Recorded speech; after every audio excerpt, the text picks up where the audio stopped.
Halo semuanya, di video kali ini akan menjelaskan secara singkat mengenai etika bisnis dalam dunia konstruksi. Menurut Hill and Jones, etika bisnis merupakan suatu ajakan untuk membedakan antara salah dan benar yang berguna dalam mempertimbangkan pengambilan keputusan strategis yang terkait dengan masalah moral yang kompleks.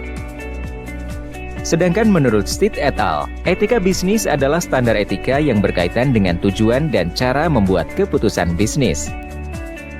Jadi, etika bisnis adalah suatu acuan atau pedoman yang digunakan oleh pelaku bisnis untuk memberikan kesan baik terhadap bisnis yang dijalankan. Apa sih relevansi antara etika dan bisnis?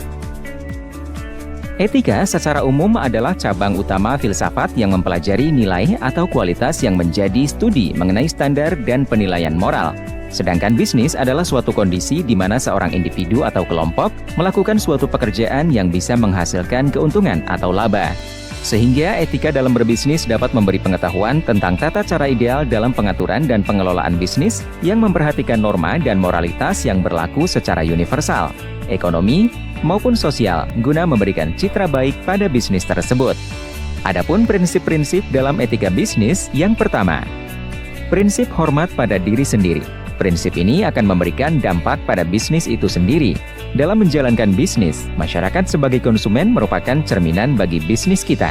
Bila bisnis kita memberikan kontribusi yang positif kepada masyarakat, tentu itu akan berdampak positif dengan bisnis yang kita jalankan, dan begitu juga sebaliknya. Prinsip keadilan. Dalam menerapkan prinsip keadilan, semua pihak harus memiliki akses yang positif sesuai dengan kemampuan dan peran yang sudah diberikan kepada masing-masing terhadap keberhasilan bisnis ini. Prinsip kejujuran. Hal yang paling penting dalam menerapkan prinsip ini pada bisnis adalah dengan memulai menerapkan prinsip ini pada diri sendiri.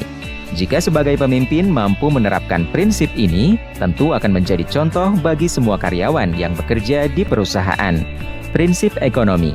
Dalam prinsip ekonomi, etika bisnis perusahaan bebas memiliki kewenangan sesuai dengan bidang yang telah dikuasai sesuai dengan visi dan misi perusahaan tersebut dan tidak bergantung pada perusahaan lain dalam pengambilan keputusan.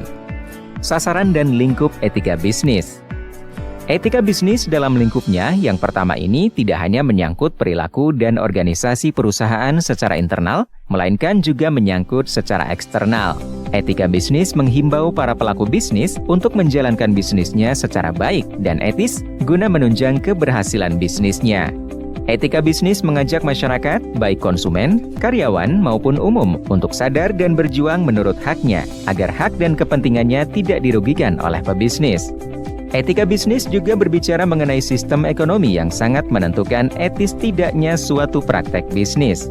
Dalam lingkup makro, etika bisnis berbicara mengenai monopoli, oligopoli, kolusi, dan praktek-praktek semacamnya, yang sangat mempengaruhi baik tidaknya praktek bisnis dalam sebuah negara tersebut. Manfaat etika bisnis dalam dunia konstruksi. Adanya pengendalian diri. Dengan pengendalian diri, akan timbul rasa saling menghargai satu sama lain yang dapat melancarkan bisnis yang dijalankan. Membantu membentuk sikap saling percaya. Dengan saling percaya, maka kita akan fokus mengejar target bisnis tanpa adanya gangguan internal.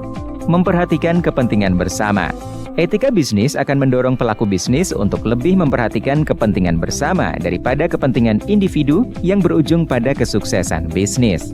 Menjaga kenyamanan dalam bekerja. Kenyamanan dalam berbisnis dapat mendorong pelaku bisnis untuk bekerja lebih optimal, sehingga memberikan dampak positif bagi bisnis, seperti tercapainya tepat waktu. Kendala dalam mewujudkan kinerja etika bisnis konstruksi. Standar moral para pelaku bisnis pada umumnya masih lemah.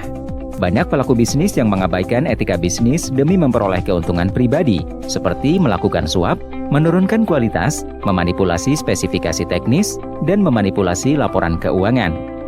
Banyak perusahaan yang mengalami konflik kepentingan. Konflik kepentingan ini muncul karena adanya ketidaksesuaian antara peraturan yang berlaku dengan tujuan yang hendak dicapainya.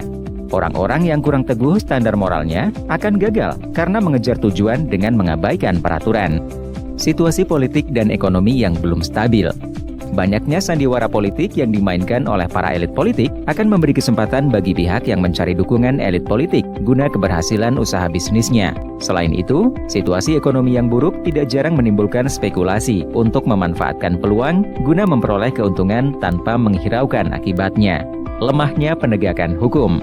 Banyak orang yang sudah divonis bersalah di pengadilan bisa bebas berkeliaran dan masih tetap berkecimpung di dunia bisnis, khususnya di bidang konstruksi. Kondisi ini mempersulit upaya untuk memotivasi pelaku bisnis menegakkan norma-norma etika. Belum ada organisasi profesi bisnis dan manajemen untuk menegakkan kode etik bisnis dan manajemen.